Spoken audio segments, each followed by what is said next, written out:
Recueil de contes populaires slaves. Une traduction de Louis Léger. L'œil qui rit et l'œil qui pleure, ou le renard boiteux. Conte serbe. Un homme avait 3 fils, 2 très malins et l'autre très sot. Cet homme riait toujours de l'œil droit et pleurait de l'œil gauche. Cela intriguait ses fils. Ils résolurent d'aller l'un après l'autre lui demander pourquoi son œil droit riait et pourquoi le gauche pleurait. L'aîné entra dans la chambre de son père et lui posa la question. Le père ne répondit rien, se mit dans une colère affreuse et se jeta sur son fils avec un couteau. Le jeune homme s'enfuit et alla trouver ses frères, qui lui demandèrent le résultat de l'entretien. « Allez-y voir vous-même, si vous êtes plus malin que moi. » Le second entra dans la chambre et fut aussi mal reçu que lui. Il s'enfuit, comme lui, et envoya le cadet, le nigaud. Il entra dans la chambre et dit à son père « Mes frères n'ont pas voulu me dire ce que tu leur as répondu. Dis-moi, pourquoi ton œil droit rit toujours et pourquoi ton œil gauche pleure ?» Le père éclate en fureur, saisit son couteau, mais le nigaud ne bouge pas. Il sait bien qu'il n'a rien à craindre de son père. « À la bonne heure, tu es mon vrai fils, les autres sont des poltrons. Je vais satisfaire ta curiosité. Mon œil droit rit parce que je suis content d'avoir des fils tels que vous. Mon œil gauche pleure parce qu'on m'a volé un précieux trésor. J'avais dans mon jardin une vigne qui me fournissait 1 tonneau de vin par heure. On me l'a volée, et il m'est impossible de la retrouver. Voilà pourquoi je pleure. » Le nigaud raconta à ses frères le sujet du chagrin paternel, et ils décidèrent d'aller à la recherche de la vigne. Arrivés tous 3 à un carrefour, les 2 aînés prirent un chemin, et le nigaud en suivit un autre. « Dieu merci, nous voilà débarrassés de cet imbécile !» s'écrièrent les 2 aînés. « Restons ensemble et déjeunons. » Et ils se mirent à déjeuner. Soudain, un renard boiteux s'approcha d'eux et leur demanda à manger. Ils se jetèrent sur lui à coups de bâton. Le renard se sauva, clopin-clopant, sur 3 pattes. Il rejoignit le chemin qu'avait pris le cadet. Il le trouva, lui aussi, en train de déjeuner, et lui demanda un morceau de pain. Le nigaud partagea sa pitance avec cet hôte inattendu. « Où vas-tu, frère ?» demanda le renard à son bienfaiteur, dès qu'ils furent rassasiés.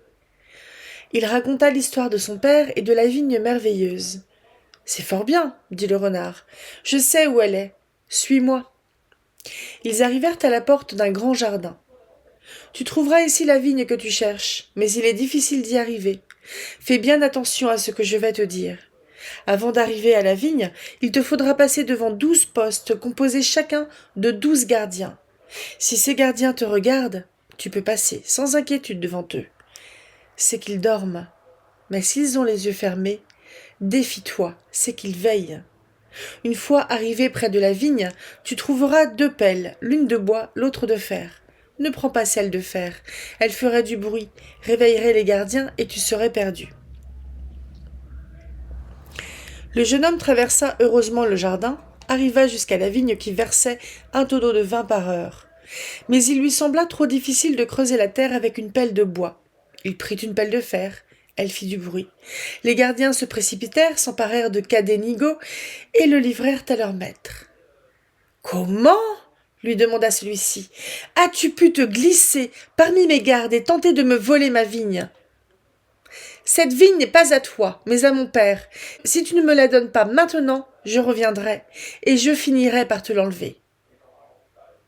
Je ne puis te la donner que si tu m'apportes une pomme du pommier d'or, qui fleurit en 24 heures et porte des fruits d'or. » Cadet nigaud alla trouver son renard et lui exposa l'affaire. « Tu vois, » lui dit le renard, « tu n'as pas suivi mes conseils.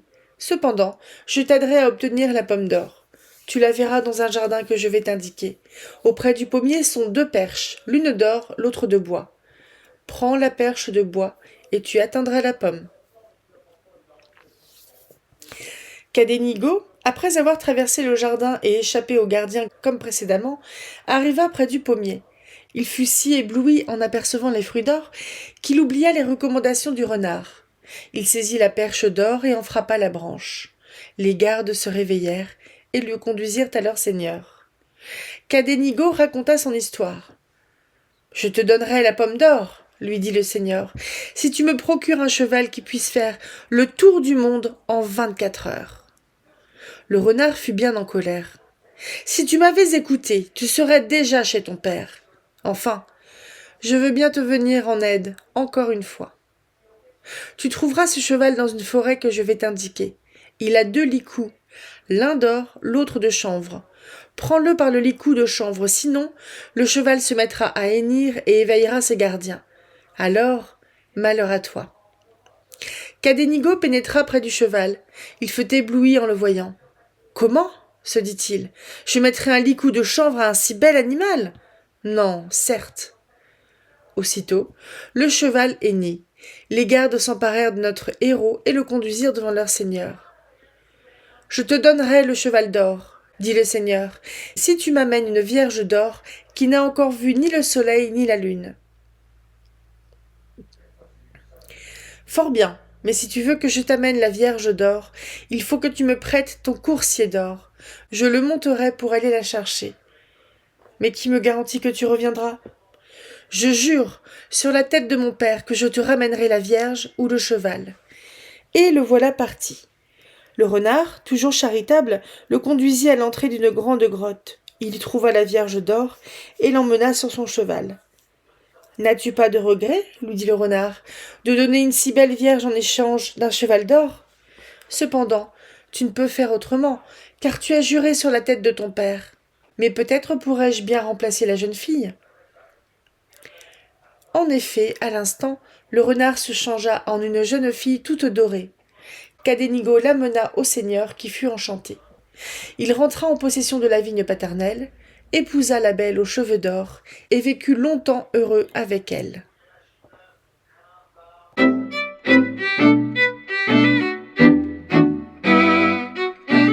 La bavarde. Conte de la petite Russie. Il y avait une fois un laboureur et sa femme. En labourant son champ, l'homme trouva un trésor. Il le rapporte à la maison et dit à sa femme : « Regarde, Dieu nous a envoyé la fortune, mais où cacher cette trouvaille ? Faisons un trou sous le plancher, personne ne pourra nous voler. » Ce qui fut dit, fut fait. La femme sortit pour aller chercher de l'eau. Resté seul, le mari se prit à réfléchir. « Ma femme est terriblement bavarde. Demain, tout le village saura notre secret. » Il ôta le trésor de sa cachette et alla l'enfouir dans sa grange, sous une meule de blé, puis il nivela bien le plancher de sa chaumière. La femme, aussitôt arrivée à la fontaine, n'avait pas manqué de raconter à sa voisine la merveilleuse trouvaille. « Surtout, avait-elle ajouté, gardez-moi bien le secret. Mais Dieu sait si la commère avait bonne langue. » Ce n'était pas tout d'avoir changé la cachette, il fallait dépister les curieux. Quand la femme rentra, le mari lui dit fort sérieusement : « Demain, nous irons dans la forêt chercher du poisson. On dit qu'il y en a beaucoup en ce moment. »« Comment ? Du poisson dans la forêt ? Sans doute, tu verras bien. »« Soit, mais j'ai encore jamais rien vu de pareil. » Le lendemain matin, le mari se leva avant le jour et prit des poissons qu'il avait cachés dans un panier. Puis il alla faire, chez l'épicier, une grande provision de macarons et se rendit dans la forêt. Chemin faisant, il rencontra un lièvre qui dormait, le tua et le prit. Après être resté quelque temps dans le bois, il rentra chez lui avant que sa femme fût réveillée. Après avoir déjeuné, ils partirent pour la forêt.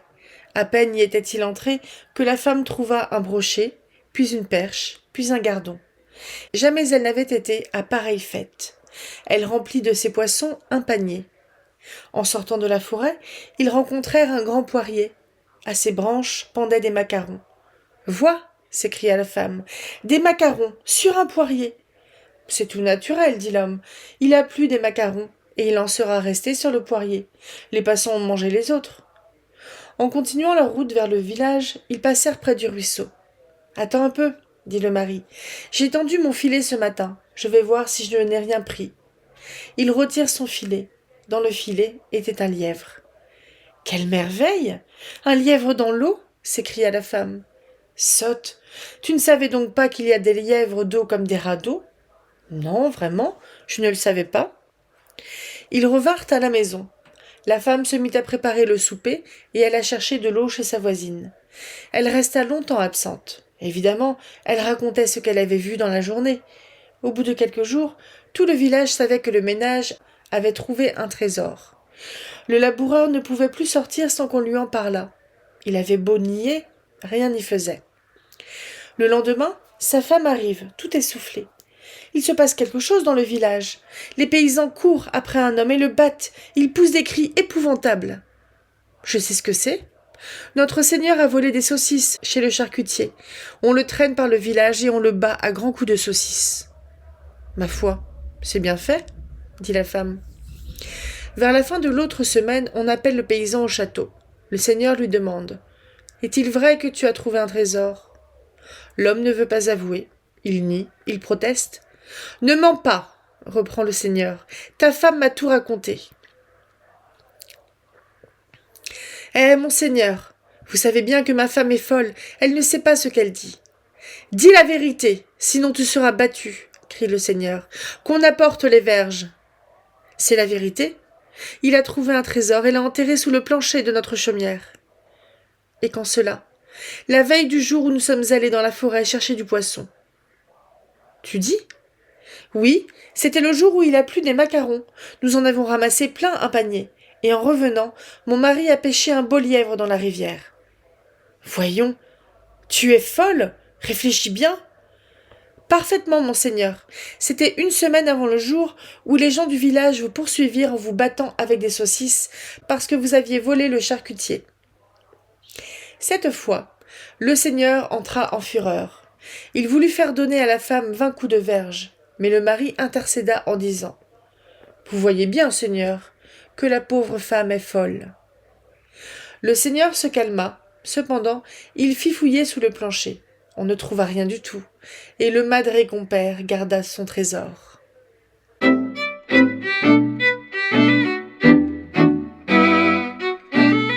L'heureux berger, conte bohème. Un jour, le bon Dieu se promenait sur la terre avec saint Pierre. Ils arrivèrent près d'un berger qui faisait paître son troupeau. Ils étaient tous deux très affamés. Ils demandèrent au berger de leur donner quelque chose à manger, ajoutant que le bon Dieu le récompenserait. Le berger ne savait pas à qui il avait affaire, mais il avait bon cœur. Il tira de son sac un gros morceau de pain qu'il avait réservé pour son repas du soir et le leur donna. « Mangez, dit-il, et que Dieu vous bénisse. La faim est une vilaine chose. » Le bon Dieu et saint Pierre mangèrent du meilleur appétit. Une fois rassasiés, le bon Dieu dit au berger « Je te remercie, brave homme. Tu nous as donné ton dernier morceau de pain au risque d'avoir faim toi-même. Une si belle action mérite récompense. Nous ferons tout ce que nous pourrons pour te laisser un souvenir. Forme 3 souhaits. Tous 3 seront exaucés. Mais réfléchis bien, pour n'avoir pas à regretter un jour de t'être trompé. » Le berger aimait à fumer. Son premier souhait fut d'avoir une belle pipe, toujours allumée, et qu'il n'eût jamais besoin de bourrer. Ce vœu à peine formé, il trouva dans sa main une pipe superbe, au bout de laquelle une fumée bleuâtre se balançait. « Et ton second souhait ? » demanda le bon Dieu. Le berger réfléchit. Saint Pierre s'approcha de lui, et de la main lui montra le ciel. Le berger n'y fit pas attention. Peut-être ne comprenait-il pas. Peut-être avait-il envie de rester encore ici-bas. Il pensa qu'il aimait fort à jouer aux dés, mais qu'il avait peu de chance à ce jeu. « Je voudrais, dit-il, après un moment de réflexion, gagner toujours aux dés. »« Il sera fait suivant ta volonté, dit le bon Dieu. Et le troisième souhait ? » Pierre faisait des signes au berger et lui montrait le ciel, mais en vain. « Je veux, dit le berger, avoir un sac où je puisse faire entrer qui je voudrais et l'y garder jusqu'à ce que je lui permette de s'en aller. » Le bon Dieu consentit. Saint Pierre était en colère. Un jour, pensait-il, tu demanderas le ciel, mais il sera trop tard. Tout à coup, le bon Dieu et Saint Pierre disparurent. Le berger croyait d'abord être le jouet d'un rêve, mais il vit la belle pipe et à côté un superbe sac en beau cuir tout neuf. Cela le mit en belle humeur. Il laissa là ses brebis et se mit à courir le monde. Il alla de droite et de gauche, jouant partout aux dés et gagnant toujours. Il avait de l'argent plein ses poches. Un jour, il arriva dans un château dont on racontait d'étranges choses. Là, pendant la nuit, il se produisait des bruits épouvantables, dont toute la maison était ébranlée. Le maître du château était un riche chevalier. Il fit annoncer partout qu'il donnerait de grosses sommes à celui qui rendrait le calme à son château. Beaucoup d'amateurs se présentèrent. Nul ne réussit. Le berger eut l'idée d'essayer. Le chevalier le reçut fort bien et le fit conduire à la chambre où il se produisait le plus d'horreur. On lui donna à boire et à manger. Il attendit gaiement. Au coup de minuit, un grand bruit se produisit. Quelque chose tomba du plafond. C'était un pied humain. Il s'avança vers le berger. « Ah ah !» ricana le berger. « Pourquoi es-tu venu tout seul ? Où as-tu laissé ton camarade ?» Un bruit se fit entendre. Crac ! Un autre pied tomba auprès du premier. Où il y a des pieds, il y a des mains. Et où il y a des mains est le reste du corps. À peine avait-il prononcé ces paroles, une main tomba, puis une autre, puis des côtes, et enfin une tête. Tous les os se mirent en place et un squelette tout entier se trouva devant le berger. « C'est là toute l'histoire, se dit-il. S'il ne vient rien de pire, je n'ai rien à craindre. » Il n'avait pas fini ces paroles que le squelette se mit en mouvement. Le berger n'eut pas même le temps de se reconnaître. Un diable se dressait devant lui. Au premier instant, il eut un peu peur. Qui pourrait le contester ? Mais il revint bien vite à lui et se mit à observer ce que le diable allait faire. Celui-ci se mit d'abord à faire un bruit qui ébranla tout le château. « Nous allons jouer aux dés, lui dit-il. Fais attention de gagner. Si tu perds, tu es mort, comme tous ceux qui ont osé pénétrer ici avant toi. » C'est bon, dit le berger. Et les voilà partis à jouer. Le berger gagnait toujours. Le diable se mit en fureur, et dans l'espérance de se rattraper, il jeta comme en jeu tout un monceau de ducats. Il perdit tout. De colère, il sauta sur le berger et voulut l'étrangler. Mais celui-ci, sans s'émouvoir, « Au sac !» s'écria-t-il. « Au sac !» Et voilà mon diable dans le sac. Il eut beau remuer, crier, geindre, rien n'y fit. Il lui fallut rester dans le sac. Le berger se coucha tranquillement et dormit jusqu'au lendemain matin. Puis, la nuit suivante, il se remit à son poste et attendit les événements. Cette fois, ce furent 2 diables qui tombèrent du plafond. Ils invitèrent le berger à jouer, il les gagna. Ils voulurent l'étrangler, et il les fourra dans le sac, à l'instar du précédent. La nuit suivante, il eut affaire à 3 diables, dont l'un était Satan en personne. Il les gagna aussi, et les mit dans le sac. La 4e nuit, personne ne se présenta.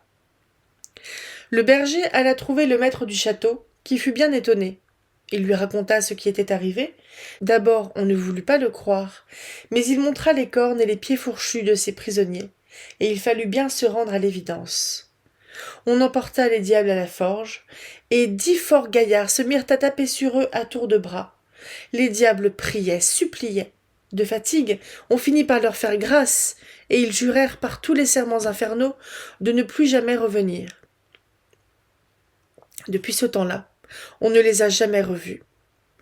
Rien ne manquait maintenant à notre berger. Il avait reçu des cadeaux magnifiques et il avait gagné au dé une fortune immense. Il vivait sans souci. Un beau matin, la mort, qui n'oublie rien, se souvint de lui. Il ne pensait guère à elle, il était heureux, et les gens heureux ne meurent pas volontiers. Il reçut mal la mort. Elle insista. Il l'envoya dans son sac. « Lâche-moi, disait-elle, je promets de t'épargner. » Mais il ne se laissa point attendrir. On vit alors un étrange spectacle. Personne ne mourait plus. Les gens et les bêtes pullulaient comme la mousse dans les bois. Tout le monde se demandait ce que la mort était devenue. Puis arriva une grande famine. Les hommes dépérissaient sans mourir.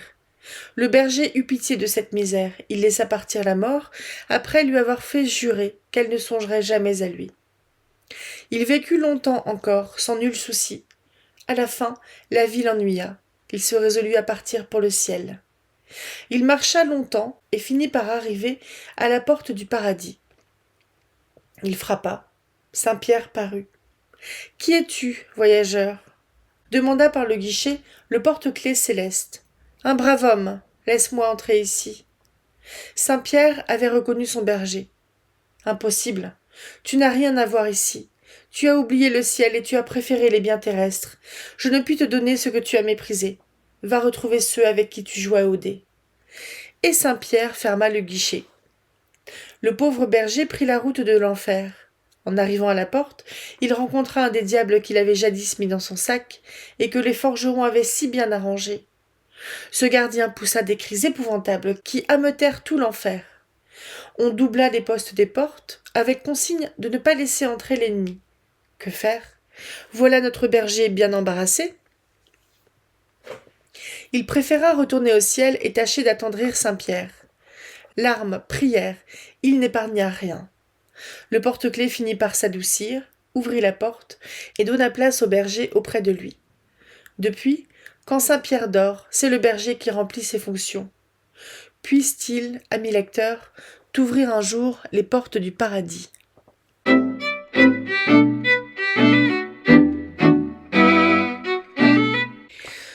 Ne forçons point notre talent.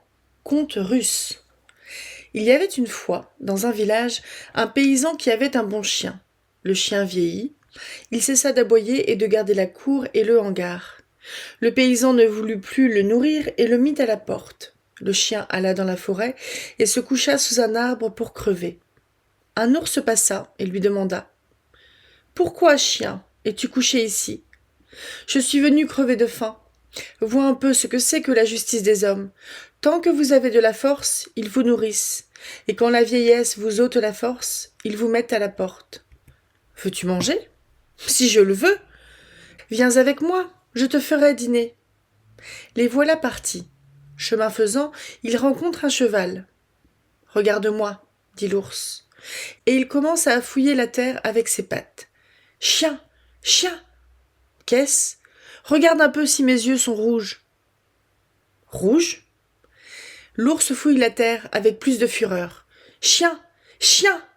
Est-ce que mon poil s'est hérissé ? » Il s'est hérissé. « Chien, chien ! Est-ce que ma queue se dresse ? » Elle se dresse. Voilà l'ours qui empoigne le cheval par le ventre. Le cheval tombe par terre. L'ours le déchire en morceaux. « Allons, chien, mange tant que tu voudras, et quand tu n'auras plus rien, reviens me trouver. » Le chien vécut plusieurs jours sans nulle inquiétude. Quand il eut tout mangé, il eut faim de nouveau. Il s'en va auprès de l'ours. « Eh bien, frère, tu as tout mangé ? » ?»« Tout mangé, et maintenant j'ai faim. »« Pourquoi ne pas satisfaire ta faim ? Sais-tu où les femmes du village vont faire la moisson ? » ?»« Je le sais. »« Eh bien, allons, je me glisserai chez ta maîtresse, j'enlèverai son petit du berceau. Toi, cours après moi et arrache-moi le petit. Rapporte-le ensuite à la maison. Tu verras que ta maîtresse te donnera du pain pour te nourrir, comme au temps passé. » L'ours se glisse dans la maison, enlève l'enfant dans son berceau. L'enfant crie, les bonnes femmes courent après l'ours, mais elles sont obligées de revenir sans l'avoir attrapé. La mère pleure, les bonnes femmes se désolent, le chien sort on ne sait d'où, atteint l'ours, lui enlève l'enfant et le rapporte à la maison. On court au-devant de lui. La mère est aux anges. « Jamais je n'abandonnerai ce chien-là. » Et elle dit à son mari, « Mon homme, il faut garder et nourrir le chien. C'est lui qui a arraché notre petit à l'ours. Et tu prétendais qu'il n'avait pas de force ?» Le chien devint gros et gras, tant il était bien nourri. « Seigneur, disait-il, donne la santé à l'ours, c'est à lui que je dois de n'être pas mort de faim. » Et il devint le premier ami de l'ours. Une fois, il y avait soupé chez le paysan. L'ours vint rendre visite au chien. « Salut, chien, comment va ta santé ? » ?»« Fort bien, Dieu merci. Ma vie est un perpétuel mardi gras. Que puis-je t'offrir ? Entrons dans l'isba. Les patrons sont à s'amuser. Ils ne te verront pas entrer. Fourre-toi bien vite sous le poêle. » Fort bien. Les voilà entrés dans la chaumière. Le chien voit que les maîtres et les hôtes sont suffisamment gais. Il fait les honneurs à son ami. L'ours boit un verre, puis un second. Cela le met en gaieté. Les autres se mettent à chanter. L'ours veut dire aussi sa chanson. « Ne chante pas, » lui répète le chien. « Cela nous portera malheur. » Il a beau dire, l'autre ne se tait pas et chante de plus en plus fort. On finit par l'entendre. On empoigne un bâton, on tombe sur lui. Il se sauve, non sans peine, plus mort que vif. Il y avait encore chez le paysan un chat. Il cessa de prendre les souris et se mit à faire des mauvais tours. Tantôt il brisait un vase, tantôt il renversait le lait. Le paysan mit le chat à la porte. Le chien vit que la pauvre bête allait crever de faim. Il lui portait en cachette du pain et de la viande. La maîtresse le sut. Elle se mit à battre le chien et lui défendit de porter au chat de la viande ou du pain. Au bout de 3 jours, le chien sortit et vit que le chat était près de mourir. « Je n'ai rien eu à manger, lui dit-il, depuis que tu ne m'apportes plus rien. »« Viens avec moi, dit le chien. » Ils partirent. Le chien s'approche d'un troupeau de chevaux. Il creuse la terre avec ses ongles. « Chat, chat, dis-moi si mes yeux sont rouges. »« Non, ils ne sont pas rouges. »« Dis qu'ils sont rouges. »« Soit, rouges. »« Chat, chat, est-ce que mes poils se hérissent ?»« Non, ils ne se hérissent point. »« Dis, imbécile, qu'ils se hérissent. »« Soit, ils se hérissent. »« Chat, chat, est-ce que ma queue se dresse ?»« Non, elle ne se dresse pas. »« Imbécile, dis qu'elle se dresse. »« Soit, elle se dresse. » Le chien s'élance sur un cheval. Le cheval lui lance une ruade. Voilà le chien crevé. « Et maintenant, dit le chat, voilà qu'il a les yeux rouges, le poil hérissé et la queue en l'air. Adieu, frère chien, je m'en vais mourir. »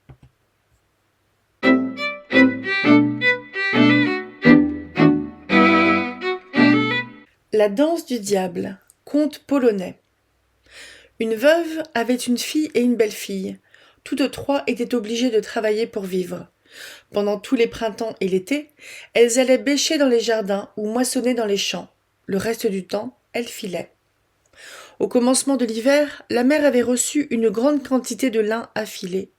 À cette époque, les jeunes filles du village allaient les unes chez les autres et tantôt chantant, tantôt racontant des histoires, elles charmaient les heures du travail. Mais comme nos 2 ouvrières n'étaient pas sœurs par le sang, elles n'allaient jamais ensemble à la même veillée. L'une allait à droite, l'autre à gauche. À l'une des extrémités du village, il y avait une chaumière abandonnée. Un soir, la belle-fille, en allant à la veillée, vit de la lumière dans cette chaumière. Elle entra par curiosité. À peine avait-elle franchi le seuil qu'un jeune seigneur, fort élégamment vêtu, la prit par la taille et voulut la faire danser. Elle eut si peur qu'elle fit le signe de la croix. Le beau danseur la lâcha aussitôt, mais il la pria fort courtoisement de bien vouloir s'asseoir et filer. Il l'aiderait, disait-il, et si adroitement que jusqu'à minuit, aucune fille n'aurait autant filé. En effet, elle se mit à filer, et bien avant minuit, sa tâche était achevée. « C'est fini, la belle fille, » lui dit le gentilhomme. « Allons danser un peu. »« Je ne danserai pas, avant de m'être reposé et d'avoir mangé un peu. » Le beau cavalier courut aussitôt lui chercher toutes sortes de friandises. Quand elle eut mangé, il lui dit « Tu as filé et mangé, dansons maintenant. »« Merci, lui dit-elle, j'ai filé, mangé, mais je ne danserai pas avant d'avoir bu. » Le galant courut lui chercher à la source l'eau la plus pure du monde. Quand elle l'eut bu, il lui dit « Tu as filé, tu t'es reposé, tu as bu et mangé, dansons. »« Non, je ne danserai pas, tant que la cheminée ne sera pas allumée et qu'il ne fera pas plus clair. » À ce moment, le coq chanta et le beau cavalier disparut. La jeune fille rentra à la maison et apporta à sa belle-mère 3 fois plus de lin filé que sa sœur. Elle retourna ainsi tous les soirs dans la chaumière abandonnée. Le galant cavalier l'aidait toujours. Il avait beau l'inviter à danser, elle l'ajournait toujours jusqu'au chant du coq et rapportait le soir à sa belle-mère 3 fois plus de lin filé que sa sœur. La marâtre finit par lui demander où elle allait filer et qui lui aidait ainsi. Elle raconta tout le lendemain. La marâtre se hâta d'envoyer sa propre fille dans la chaumière abandonnée. Le galant apparut aussitôt. « Allons, dansons, la belle, dansons. »« Apporte-moi d'abord à manger, à boire, et allume un feu bien clair, » lui dit-elle. Mais elle ne songea point à se signer. Le beau cavalier obéit et la prit pour danser. Après 2 tours de valse, il l'étrangla, emporta son âme et s'envola.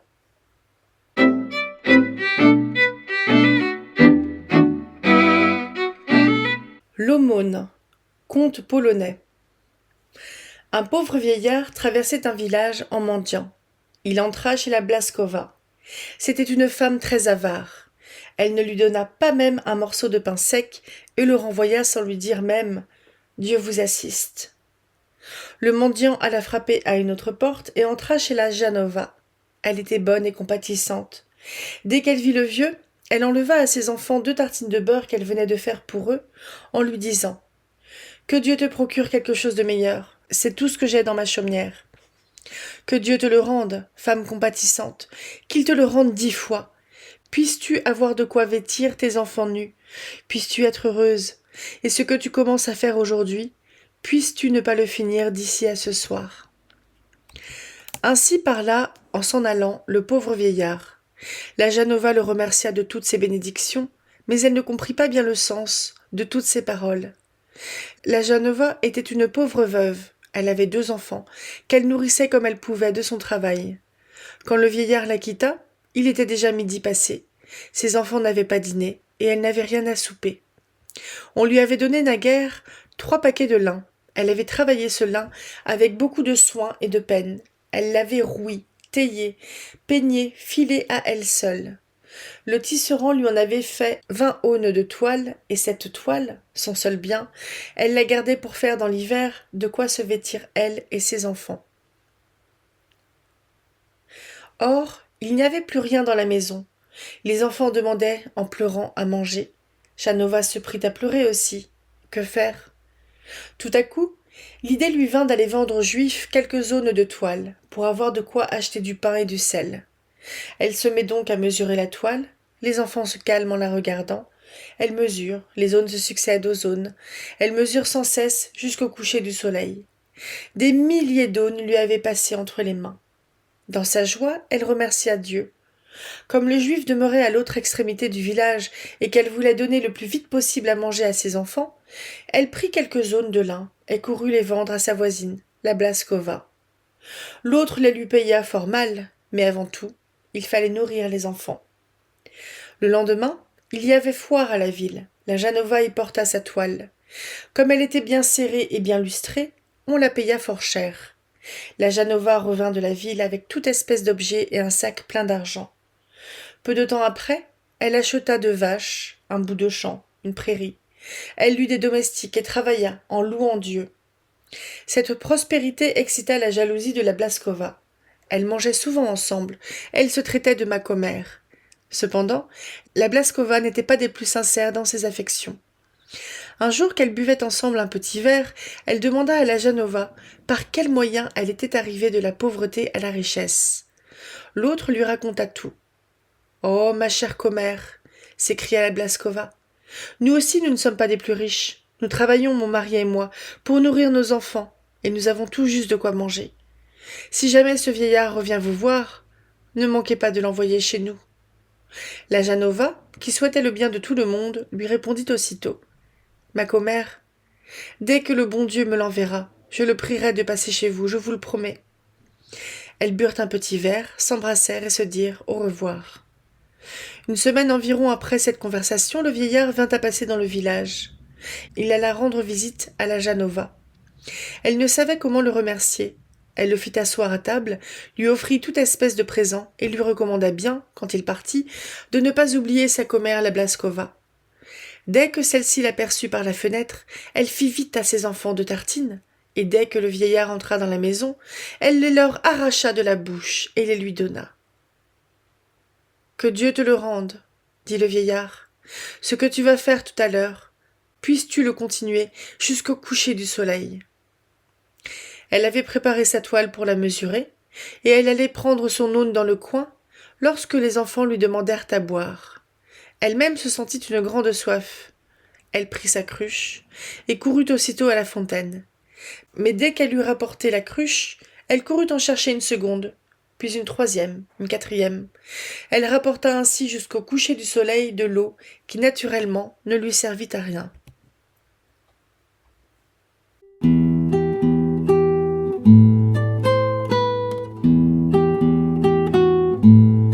Bonjour et bienvenue à la ressourcerie de l'écrivain, et dans ce nouveau vlog lecture, je ne sais plus le combienième, sur le recueil de contes populaires slaves, une traduction de Louis Léger.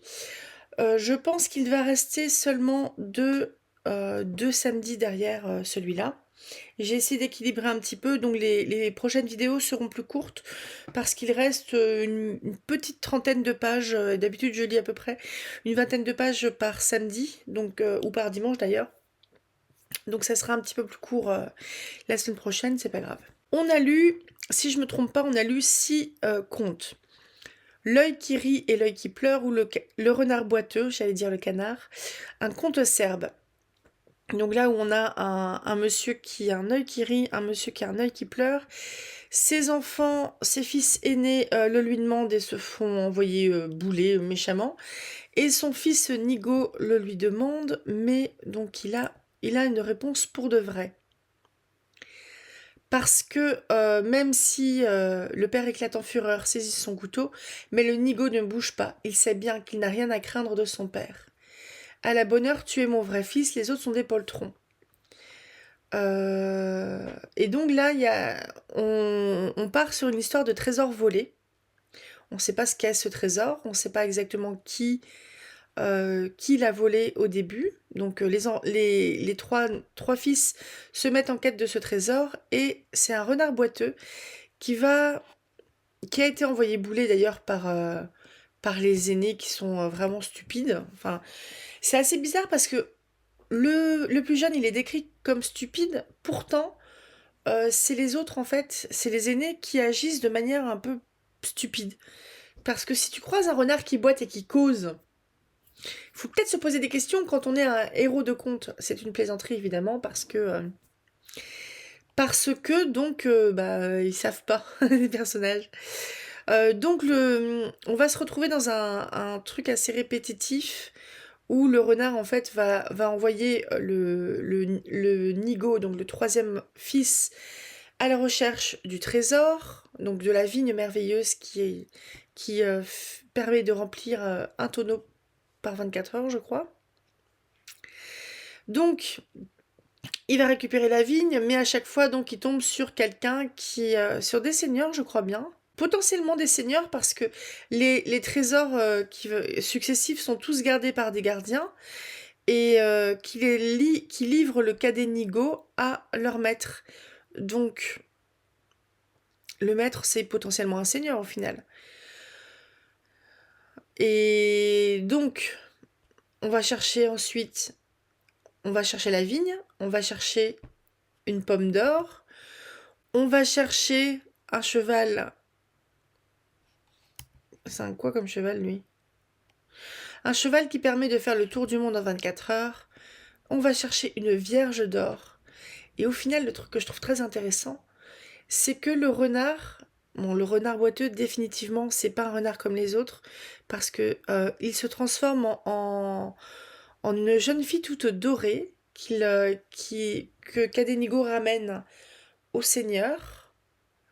Et donc le Kadenigo, il rentre bien lui en possession de la vigne qu'il ramène à son père, et il épouse la belle qui a des cheveux d'or et qui n'avait jamais vu le soleil ni la lune. Donc c'est quelqu'un qui était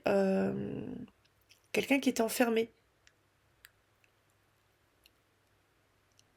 Il y avait vraiment quelque chose autour de l'or. Pomme d'or, cheval d'or, vierge d'or et la vigne. Je sais pas, je me demande s'il n'y a pas des choses à chercher du côté de la symbolique, mais je suis pas très douée avec ça. Mais je trouve ça intéressant parce que là on dépasse en quelque sorte une espèce de simple fantaisie animalière avec un simple renard qui cause, parce que là on a un renard qui est carrément enchanté, qui parle, etc., qui connaît plein de choses, c'est souvent le cas, hein, mais qui se transforme pour épouser éventuellement quelqu'un. C'est quoi ce renard ? C'est un renard qui se transforme en femme, dorée, pour aider son pote le Cadenigo qui lui a filé un coup de main, qui lui a filé à manger. J'ai bien aimé ce conte, ma foi. On est vraiment dans du conte, c'est intéressant. Alors bon, le deuxième, La Bavarde, conte de la petite Russie. Donc c'est le laboureur et sa femme qui trouvent un trésor, et le laboureur se dit « Oh là là, faut absolument pas que ma femme elle en cause ». Alors, il y a juste un truc, c'est où cacher cette trouvaille? Pourquoi il le cache? Il y a une note de bas de page qui dit pourquoi le cacher? Sans doute parce que le seigneur, qui joue un rôle fort ridicule dans ce conte, avait le droit de s'approprier tous les trésors que découvraient ces paysans. On est dans un système féodal. Et donc, c'est la femme qui suggère de planquer le trésor sous le plancher. Et après, c'est le mari qui se dit, ma femme m'avait tout raconté, donc je déplace le trésor et je vais faire en sorte de la faire passer pour une folle, en lui faisant vivre une journée étrange où je vais pêcher un lièvre, on va trouver des macarons dans un poirier et on va trouver des poissons dans la forêt. Et surtout, il y a aussi l'anecdote parce qu'il sait que le Seigneur peut lui réclamer, enfin, a le droit, lui réclamera en fait ce trésor. Il, euh, il fait en sorte d'avoir une explication qui ridiculise ce Seigneur, pour qu'elle ose dire quelque chose de si ridicule que le Seigneur a volé des saucisses au charcutier qui lui a foutu une trempe avec des saucisses. J'aime bien le côté en fait, le personnage qui en fait arrive à prévoir les problèmes que peuvent engendrer le fait d'avoir trouvé un trésor, mais d'un autre côté, le fait de ridiculiser sa femme, qui a, qui a l'air un peu benette quand même, hein, parce que elle gobe tout. Bon, on est dans un conte, on est d'accord, mais je trouve pas ça très sympa de la tourner en ridicule. Je trouve ça un peu triste. Et bon, oui, certes, on est dans des contes, mais je suis moyennement. Bon, encore ça va, elle se prend pas une rouste, hein. Parce que, bon, c'est pas très. Bon, j'ai pas trop kiffé celui-là. L'heureux berger, c'est le bon Dieu et Saint-Pierre qui se promènent, le berger sacrifie son repas pour le bon Dieu et Saint-Pierre et ne comprend pas à qui il a affaire. Donc ça, c'est le truc qui est intéressant parce que quelque part, le don est totalement désintéressé. Et le don, il est tellement désintéressé que quand Saint-Pierre dit pense au ciel, quand Dieu te dit qu'il va t'exaucer des vœux, pense au ciel. Et puis Berger comprend pas parce qu'il sait vraiment pas à qui il a affaire. Le truc que je trouve très intéressant là-dedans, c'est le fait qu'il demande des trucs assez random. Quand j'ai vu qu'il voulait demander une pipe qui a pas besoin de recharge, en gros, ça fait vraiment. Bon, c'est son plaisir sans doute, mais ça fait vraiment le truc de feignasse quelque part. Euh, Peut-être qu'il a pas. Enfin, c'est peut-être son vrai plaisir. Donc je m'étais dit, oh merde, il va demander que des trucs à la con, genre. Il va demander du pâté, du pâté et puis une belle Alaïka qui joue toute seule. Eh ben non. Parce que quelque part,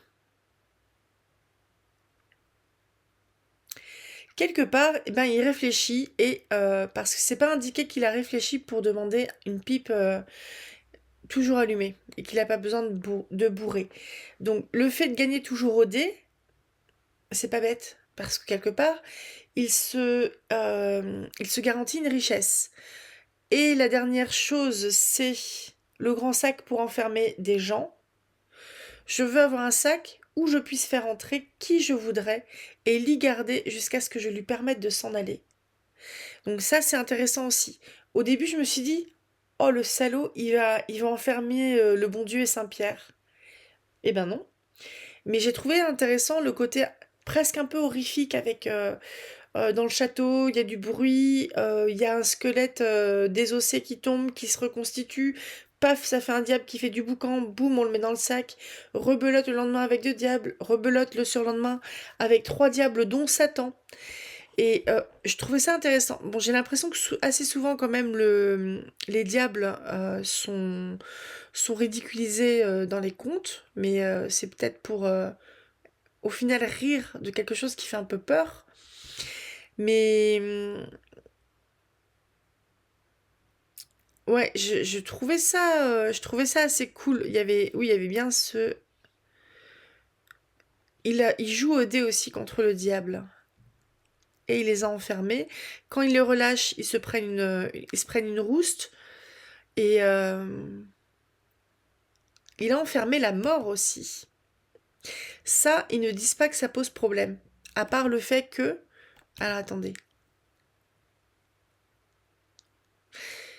Il vivait sans souci, nanana, après l'histoire avec les diables qu'il a enfermés dans son sac, qu'il a libérés et où ils se sont pris ils se sont pris une rouste. Un beau matin, la mort, qui n'oublie rien, se souvint de lui. Il ne pensait guère à elle, il était heureux, et les gens heureux ne meurent pas volontiers, sauf que lui, il a le pouvoir de ne pas mourir. Il reçut mal la mort, elle insista, il l'envoya dans son sac. Lâche-moi, je promets de t'épargner, il ne se laissa point attendrir. Donc, il y a plein de monde. Ah oui, en fait, je lis un peu de manière mécanique, ce qui fait que je me souvenais plus. Il ne se laissa point attendre, il ne le... 1, 2, 3. Mais il ne se laissa point attendrir, on vit alors un étrange spectacle, personne ne mourait plus, les gens et les bêtes pullulaient comme la mousse dans les bois, tout le monde se demandait ce que la mort était devenue. Jusque-là tout va bien. Puis arriva une grande famine. Les hommes dépérissaient sans mourir, le berger eut pitié de cette misère, il laissa partir la mort, après lui avoir fait jurer qu'elle ne songerait jamais à lui. Donc il vit longtemps, etc. Mais au bout d'un moment, il se dit, bon, c'est bon, je m'ennuie. Et donc, il va en enfer, il va au paradis, Saint-Pierre dit, non, c'est bon, tu rentres pas. Il va en enfer. On a peur de lui, on ne le laisse pas rentrer. Saint-Pierre, le truc qui me fait rire, c'est le côté porte-clés. Parce que je pense pas que les porte-clés comme on a aujourd'hui existent et existaient à l'époque. Et je pense que le porte-clés, c'est peut-être la signification du porteur des clés du paradis, mais ça m'a fait rire cette expression. Mais donc, le berger finit par remplacer Saint-Pierre à la porte du paradis pendant que Saint-Pierre se repose. Quelque part, il est assez mignon. Il n'y a pas le côté très bondieuserie, entre guillemets, qui peuvent un peu m'agacer, moi, parce que je suis pas trop mon truc. Mais ouais, c'est astucieux aussi. Je trouve qu'ils sont riches, ces contes. Ensuite, ne forçons point notre talent. Putain, je viens de comprendre le titre. C'est le chien qui se fait envoyer bouler parce il est trop vieux et il ne protège plus la maison. Qui rencontre l'ours qui le nourrit et qui lui montre en fait comment il fait pour se nourrir. Et l'ours permet au chien de reconquérir sa place dans la maison.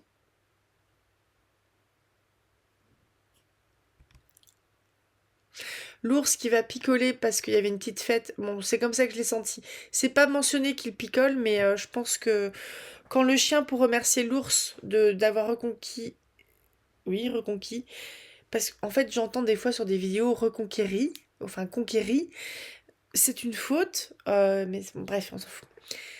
Donc, le chien, pour remercier l'ours, le fait entrer dans la chaumière. Il y a un petit peu... je pense qu'il y a des gens qui... Voilà, ça parle bien de picole. Il y a des gens qui sont un peu pleins. L'ours s'y met aussi.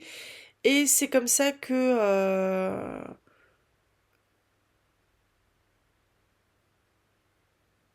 ouais, il a été battu. Et le chien va filer un coup de main, en fait, au chat. Mais il sait pas faire. Parce que c'est pas un ours. Et quelque part, je trouve ça assez sympa. Parce que, alors, le titre, c'est, je le rappelle, ne forçons point notre talent. Le talent de l'ours, là, c'est d'être solidaire, d'être fort, fort et puissant, d'être furieux, et de... Bon, il a été imprudent, en fait, en buvant dans l'isba. L'isba, c'est la maison. Mais le chien qui essaye d'imiter l'ours, je trouve que c'est... Il y a le côté qui est intéressant, c'est au final... c'est comme si ce conte nous disait, si on a quelqu'un, enfin Usain Bolt par exemple, c'est quelqu'un qui court très vite. Je peux toujours essayer de courir très vite. Moi, je ne courrai jamais comme Usain Bolt. Et bon, c'est peut-être pas forcément l'exemple le plus parlant, mais je trouve ça intéressant le fait que ça dit les gens sont talentueux. Toi, t'as peut-être pas ce talent-là. Ça sous-entend un petit peu développe ton propre talent, imite pas les autres. En soi, je trouve ça assez intéressant.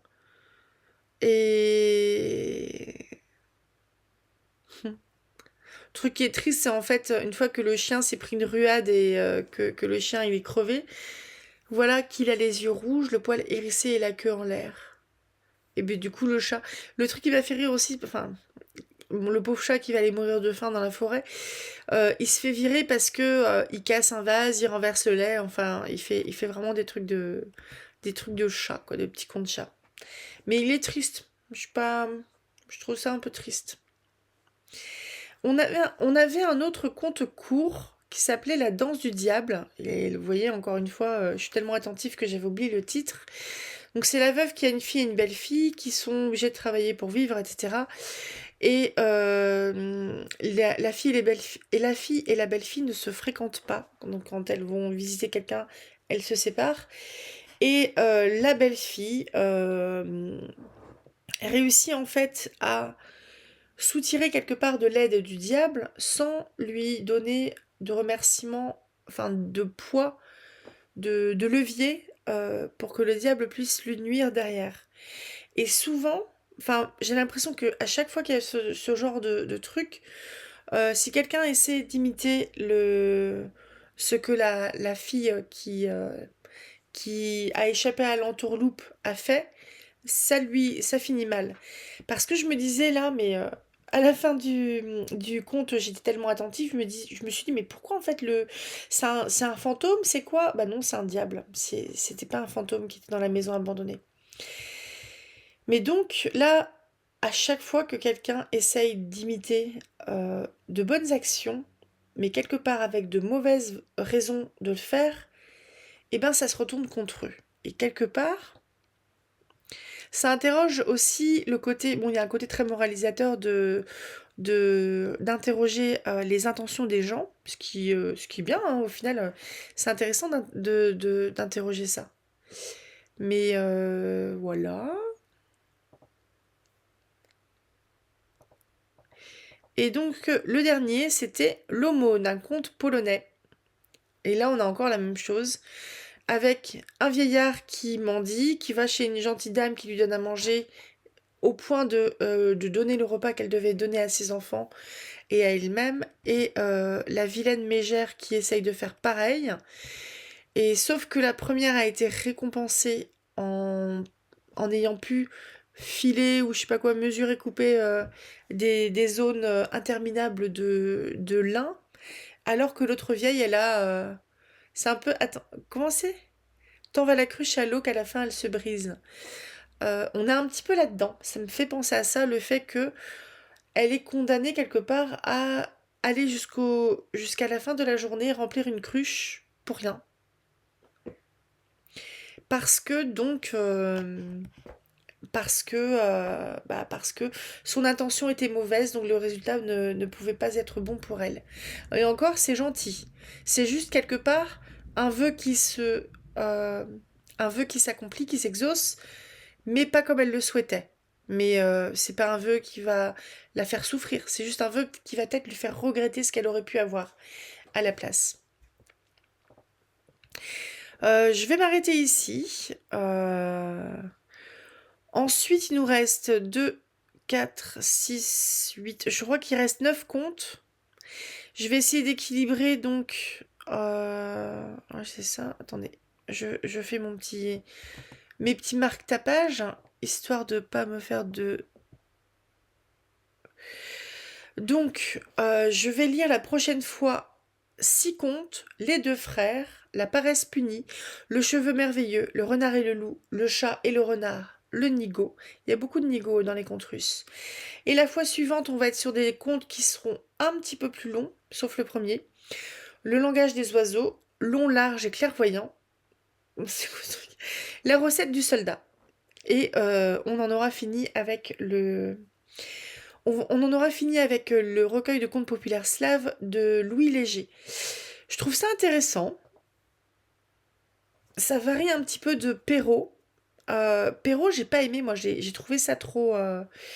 trop conventionnel, quelque part, et peut-être un petit peu trop aussi moralisateur. Je suis pas très fan de ça.